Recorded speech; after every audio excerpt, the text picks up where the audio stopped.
Tool's song, Lateralis, isn't just a musical masterpiece, it's a sonic representation of the Fibonacci sequence. The arrangement of the song's syllables and musical sections aligns with this sequence. For instance, the number of syllables in the verses of the song follows the pattern 1, 1, 2, 3, 5, 8, 5, 3. These numbers directly correspond to the Fibonacci sequence. This intricate weaving of a mathematical concept into music is a testament to Tool's creativity. It also highlights the intriguing nature of the Fibonacci sequence itself. This isn't just a random occurrence. The Fibonacci sequence, named after the Italian mathematician Leonardo Fibonacci, is a series of numbers with a unique pattern. This pattern appears in various aspects of our world, from the petals of a flower to the spirals of a galaxy.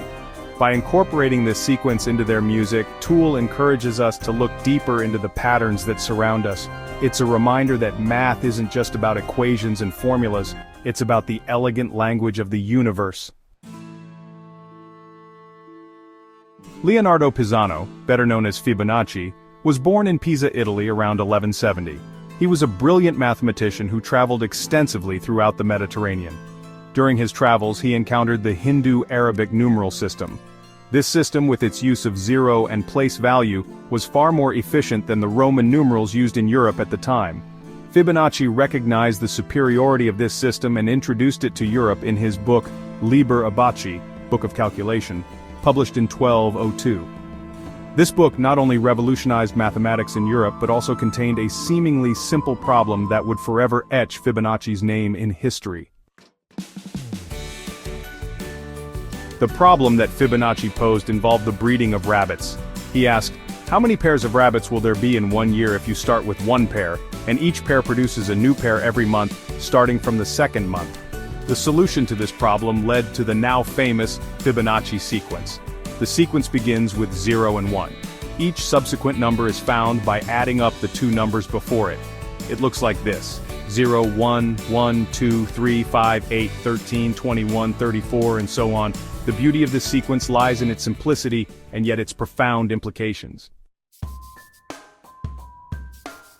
The Fibonacci sequence isn't just a mathematical curiosity.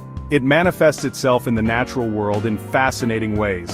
One of the most striking examples is the appearance of spirals in plants, particularly in the arrangement of seeds in a sunflower or the scales of a pine cone. If you count the spirals in these examples, you'll often find that the number corresponds to a Fibonacci number.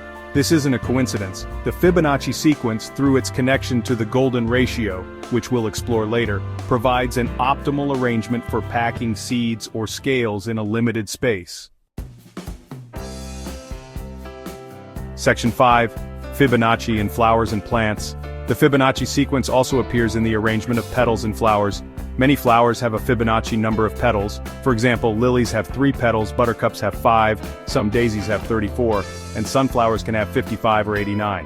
This arrangement is not just aesthetically pleasing, it also maximizes the flower's exposure to sunlight and pollinators. Each petal is placed to minimize the overlap with others, ensuring that each receives adequate sunlight. Section 6. The golden ratio connection. The Fibonacci sequence has a close relationship with another fascinating mathematical concept: the golden ratio, often represented by the Greek letter phi. The golden ratio is approximately 1.618. As you go further down the Fibonacci sequence, the ratio between two consecutive numbers gets closer and closer to the golden ratio. This connection to the golden ratio explains why the Fibonacci sequence appears in nature. The golden ratio provides an optimal ratio for growth and arrangement in many natural phenomena. The Fibonacci sequence and the golden ratio are not just confined to the realms of mathematics and nature. They also have applications in various fields, including technology and finance. In computer science, the Fibonacci sequence is used in algorithms related to searching and sorting data. In finance, traders use the Fibonacci retracement tool, which is based on the golden ratio, to identify potential support and resistance levels in stock prices. Section 8. The enduring mystery.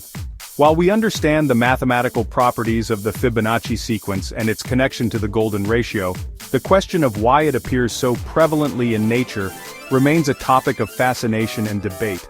Some scientists believe it's a result of natural selection, They argue that arrangements based on the Fibonacci sequence provide an evolutionary advantage. Others suggest that it might be a more fundamental aspect of the universe's design. Whatever the reason, the Fibonacci sequence continues to intrigue and inspire, reminding us of the interconnectedness of mathematics, nature, and the universe itself. Section 9. Conclusion: the elegance of simplicity. The Fibonacci sequence, born from a seemingly simple problem about rabbits, has captivated mathematicians, scientists, artists, and musicians for centuries. Its elegance lies in its simplicity and the profound implications it has for our understanding of the world around us. From the spirals of galaxies to the petals of a flower, the Fibonacci sequence reminds us that there is beauty and order in the universe, waiting to be discovered and appreciated.